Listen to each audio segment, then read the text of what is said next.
ធ្វើម៉េចថ្ងៃហ្នឹងដើមត្រូវពូវាបានតែឥឡូវទៅប្រាកុំនិយាយចឹងតោះហ្នឹងហើយទៅស៊ើបត្រូវពូអត់ឯងវាទុកណាឥឡូវអមទៅប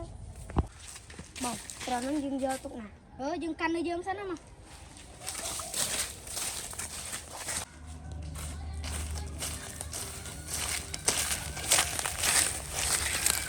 ត្រូវអញ4នាក់អញទៅនៅផ្លែត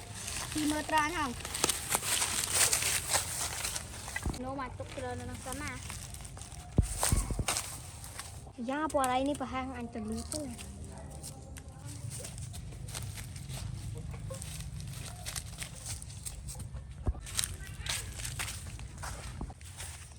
បាត់ត្រូវ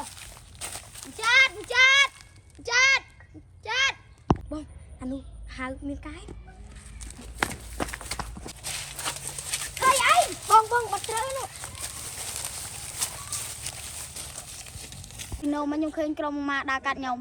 អូពណ៌ហ្នឹងយើងដាច់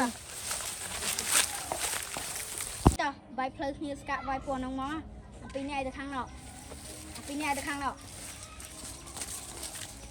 ត្រាញមែនអាបានយកណាចេះមែនអាជួយម្លាយ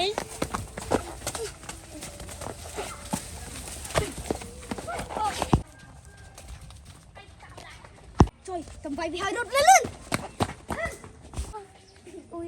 អូយជឿអើយ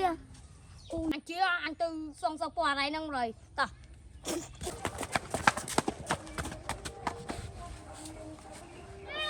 បាំអ្នកម៉ាន់ដៃស្ប៉ាអស់ហើយនោះពាក់ទៅណាបាត់ហើយអាហ្នឹងគេនិយាយហ្នឹង